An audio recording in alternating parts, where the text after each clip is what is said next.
Assalomu alaykum, hurmatli diabetni davolash kanali muxlislari. Odamni hamma modda almashinuvini gormonlar boshqaradi va bu gormonlar qondagi qandni tushiradigan insulinga yordam beradi.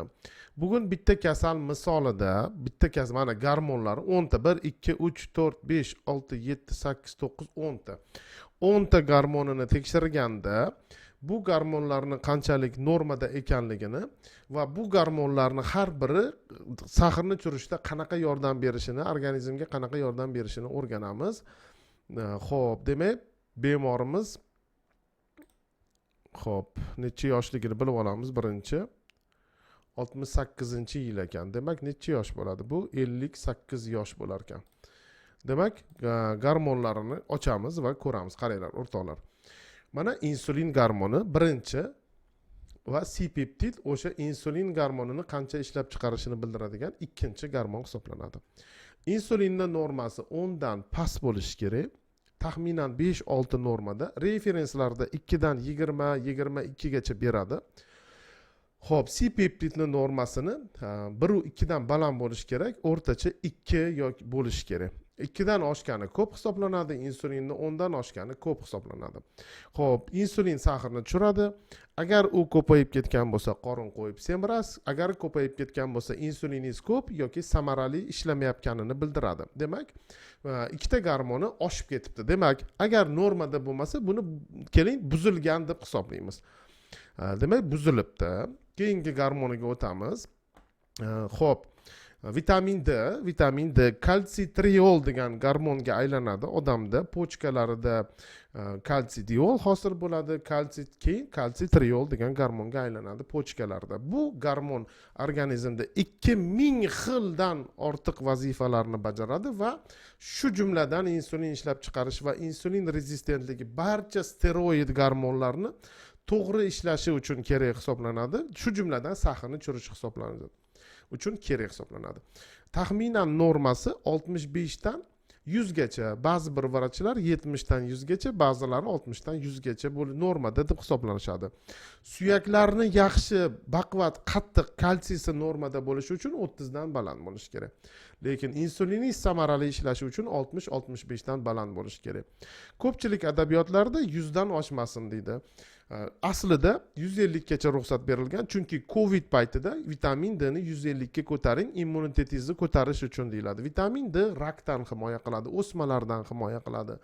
Shuning uchun miyomasi bor odamlar vitamin D ichmasa, bu noto'g'ri. Vitamin D rakdan himoya qiladigan vitamin hisoblanadi.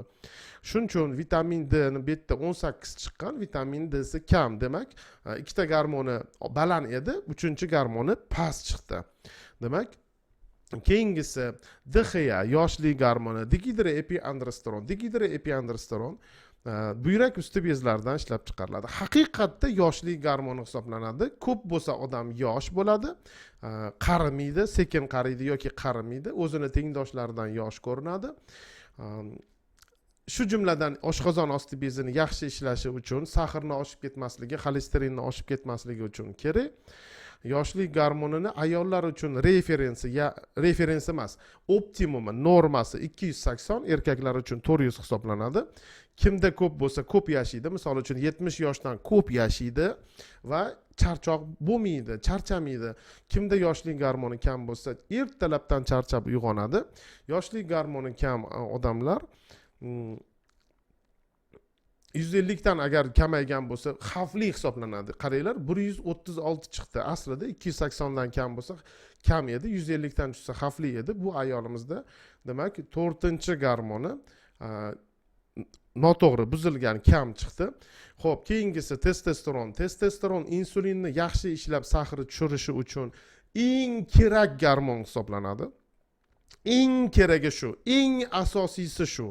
Na erkak, na ayolni insulin gormoni sahrni yaxshi tushirmaydi agar insulini testosteroni kam bo'lsa. Xo'p, erkaklar uchun norma optimum taxminan 30, ayollar uchun taxminan 3 hisoblanadi. 0.9, demak 5-gormoni buzilgan. Xo'p, keyingisi buqoqni gormoni. Qaranglar, buqoqni gormonlari TTG.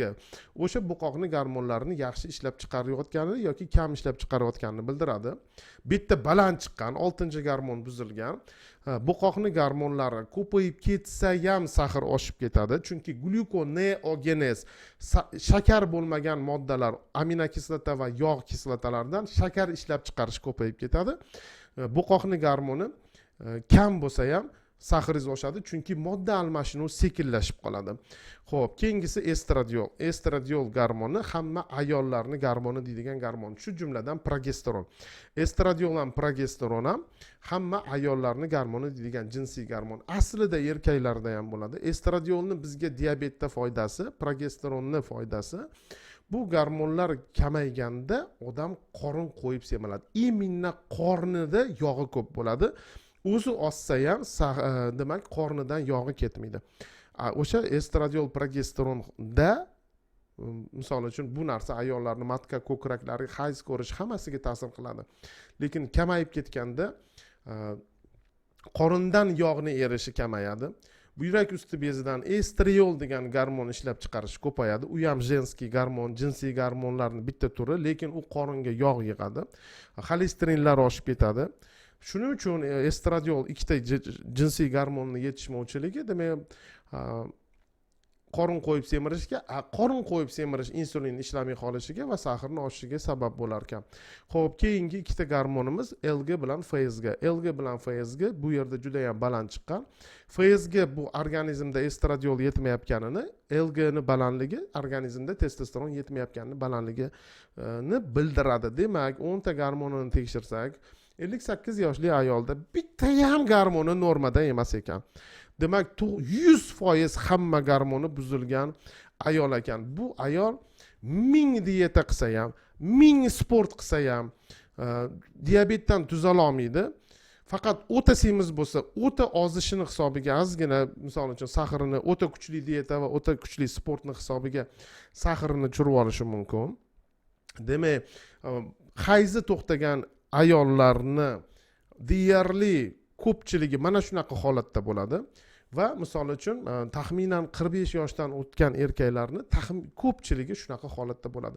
Mana shu 90% gormoni buzilgan degan videoyimiz bor-da, 90% gormoni buzilgan ayollar degan. Demak, mana qaranglar o'rtoqlar, ko'pchilikda buqoq bo'lmaydi-da, kam uchraydi. Buqoq kelgan odamni 20-30% da uchraydi. Lekin hayzi to'xtagan ayolning hamma narsasi buzilgan bo'ladi. Mana shunaqa hamma gormonlari buzilib ketgan bo'ladi va yoshi oshgan sari gormonal o'zgarishlar kuchli bo'ladi. Odamlar yildan yilga qariydi. Qariganda yaxshi gormonlari kamayadi. Organizmni himoya qilib, kuch-quvvat berib, kasal qilmasdan saqlaydigan gormonlari kamayadi. Va shu gormonlarni normaga keltirish birinchidan yosharishga, ikkinchidan jinsiy quvvat xohishlarini yaxshi bo'lishiga, xolesterin, sahrlari, yog'lari, go'shtlari, suyaklarini hammasini yaxshi bo'lishiga, nastreniya, asab, uyqu hamma narsasini yaxshilanishiga sabab bo'ladi. Mana shu yerda doktor kerak. Doktor kerak joy shu. Siz o'zingiz bilib dieta qilishingiz, o'zingiz bilib sport qilishingiz mumkin, lekin doktor mana shu gormonni to'g'irlashga to'g'ri keladi. Hech bo'lmasam yarmini normaga keltirishga to'g'ri keladi. Ko'pchilik holatlarda ayollarda jenskiy gormonlarni tiklab bo'lmaydi, chunki hayzi to'xtaganiga ancha bo'lgan, endi dorini bersa ham foyda qilmaydi. Lekin buqoq bo'lsa buqoqni, testosteron kam bo'lsa, yoshlik gormon kam bo'lsa, vitamin D kam bo'lsa normaga keltirish, dieta sport qilib ozib insulinni normaga keltirish diabetdan tuzalishga olib keladi. Shuning uchun agar kimda o'zida menda gormonal o'zgarishlarim kuchli deb o'ylasa, vaqti bo'lsa va sharoiti bo'lsa, mana men LevelMed degan klinikada ishlayman. Bu klinikani telefon qilib barcha kerakli ma'lumotlarni olishingiz mumkin. Bu mani o'zimni telegramim. Telefon qilganingizni foydasi yo'q. Ko'tarmayman. Ko'tarsam ham точно urishib beraman. Undan ko'ra telegramdan yozing, men sizga javob beraman. Telegramni tushunmasangiz, tushunadigan odamni topib Xo'p, gormonimizni to'g'irlaguncha biz yaqinda 10 kunlardan keyin taxminan boshlanadi. Milliy ovqatlardan, uyingizda har kuni qilib yurgan ovqatlarni qanaqa qilib sahrni pishirmaydigan qilib yeyishni o'rgatadigan, garantiya birinchi kundan yaxshi natijalar beradigan milliy marafon boshlamoqchimiz. Milliy marafonimizda ishtirok eting. Juda ham arzon. Bunaqa marafonlar 1 milliondan qimmat turadi. Bu hozir 300 ming so'm narxi oshishidan oldin qo'shilib oling, mani telegramimga yozing, mana shu nomerimni saqlanib qilib telegramimga yozing, milliy marafonga qo'shing deng. Milliy marafonimizda 30 kunga ovqat beraman. Milliy taomlardan iborat bo'ladi. Sahrni tushiradigan taomlardan iborat bo'ladi va salatlardan iborat bo'ladi.